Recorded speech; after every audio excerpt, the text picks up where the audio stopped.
Hello, welcome to Native Yoga. My name is Todd McLaughlin, and question I've been receiving from you online and also here in studio is which one should I use, the Mysore Back Bender or the yoga wheel? And the other question is, what do I even do with the yoga wheel and the Mysore Back Bender?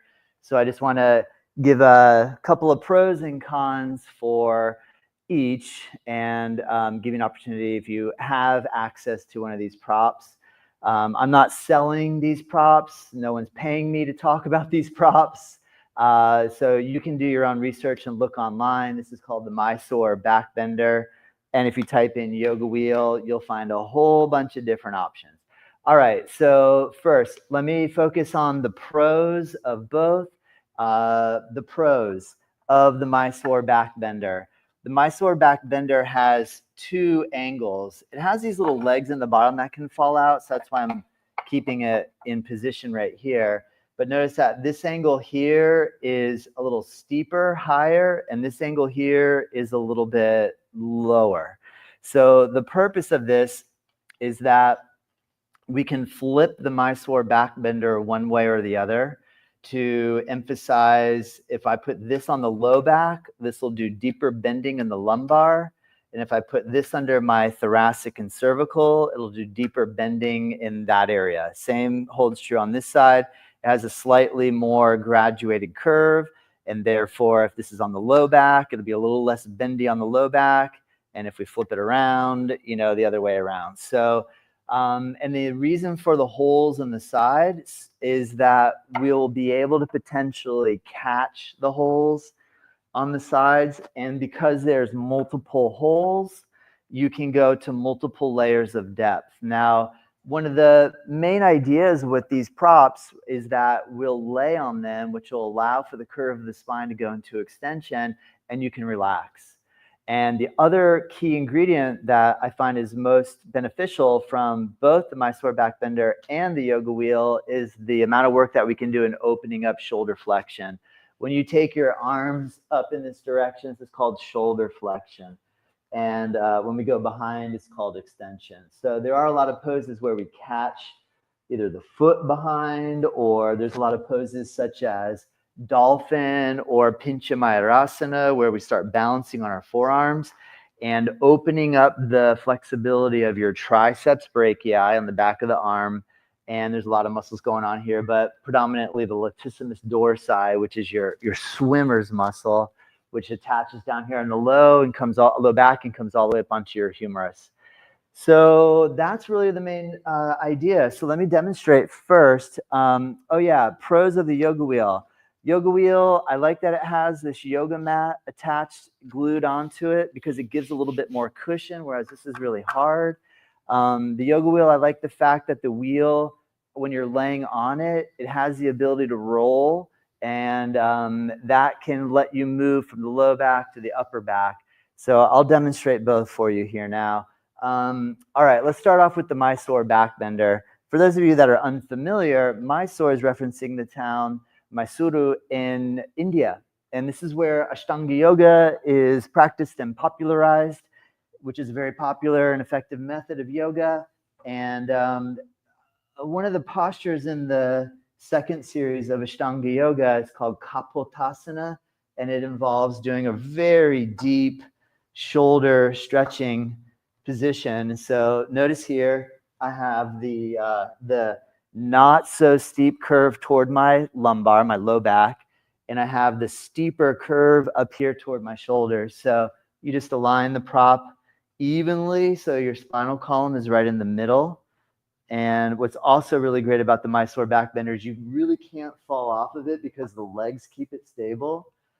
And the first thing really is just to recline back, and it serves as a really solid prop for allowing your body to release and to open up the pec major on the chest, and allows for the extension of the spine to bend in a way that you're able to remain relaxed. Now, what I was mentioning before with the ability to take the arms above the head, I can find the first set of holes that are on the side of the bender, And then if I attempt to go deeper, I could keep kind of working my way to whichever whole variation allows for me to get a really big bend with my elbows above my head. Right now, I'm resting my head on the bender. If I scoop my body back a little bit more and let my head drop down a little further, in this case, I'm going to actually lift my hips up so I can reach my arms above. I'm going to catch a hold of the little feet. I like the feet on the Mysore Back Bender because it's a little more akin to how your feet will be if you were catching your heels, if you're that flexible. It's not necessary to go that deep, but we're basically just trying to find where our edge is and then you just log in some time. 15 seconds, maybe an entire minute, maybe even longer, but it allows for you to stretch very deeply the muscles in your shoulders and open up the potential for a whole range of postures, such as one leg king pigeon pose, the Ekapada Raja Kapotasana. And so now if I test it and I reverse, I'm going to bring the bendier angle, the higher angle on my lumbar. I have to I have to be a little cautious because I have a low back issue. So, I'm going to primarily demonstrate deep bending in the upper spine. And I'm just going to take really good care of my lower back by laying down like this. All right. So then again, I can catch the holes on the sides or the feet and get a nice deep stretch in the thoracic. It feels amazing. I love the Mysore Back Bender. I've had it in our repertoire here at the studio for I think I've had this one for a good 15 years now. Great tool, love it. All right, so then, well, should I use that or if I'm going to invest in one or the other, which one should I get, the yoga wheel or that? Well, what do I love about the yoga wheel? The yoga wheel is amazing because it is a little higher up. So the curve feels less intense, I guess. Maybe I could be wrong there, but I feel like it just, because it can roll, I can make the curve very moderate by just leaning my upper back and my head onto the wheel. And then you can even work the shoulder stretch component with the arms above the head here on the yoga wheel. What I really do love about the yoga wheel is the fact that I can now lift my hips up and roll on the wheel, going segment by segment lower, down from the cervical, thoracic spine. I'm right about T3, 4, 5 area, getting closer into the lumbar, L5, and maybe even going far enough that we can touch our elbows on the floor and imitate the bending position that is akin to the Kapotasana and or what we mentioned earlier, like the one leg king pigeon. So now the only thing I really want to stress here with the yoga wheel, though, is that I have seen students fall off of it because it's not very stable. You got to be very careful that it doesn't rock one way or the other and fall over to the side. So there needs to be enough coordination ability to be able to support your balance. And that really can come from having a wide foot position. So if you widen your feet, and again, you can work all the different sections of your spine, and you can definitely incorporate the arm part. Another cool thing about the yoga wheel, if you're working toward the Urdhva Dhanurasana, which is the back bend, is it can help you, because sometimes people go for the back bend. It's really hard to get the hands to the floor. This can make it possible to actually bring the hands down onto the ground. And because you can grab the side of the wheel, here I'm going to put my thumbs on the inside edge. I'm going to set up for a deep wrap. I'll get my fingertips on the floor. I let the hands come free of the wheel. Let me set that again. And then I can start to feel what it's like to get my palms flat on the floor. And you can even do a little bit of rocking motion. So this is a really phenomenal tool. I'm happy to have both in the repertoire. I typically start students on the yoga wheel just because of that whole rolling aspect. And for those that are really seriously striving in the direction of second series poses such as Kapotasana, I find the Mysore Back Bender is great as well. So there you have it. Maybe you own both. If you do, leave a comment. Let me know what you think of either or. One other thing I'll add, of course, because the Mysore Back Bender is a very solid surface, I went on eBay yesterday just to find out, like, what is the price point are they selling them for? I found one on eBay for about $150 US dollars. So you are definitely going to find a cheaper version of a yoga wheel. I did not research to find out what the price point is on the yoga wheel, but that's an easy search you'll find.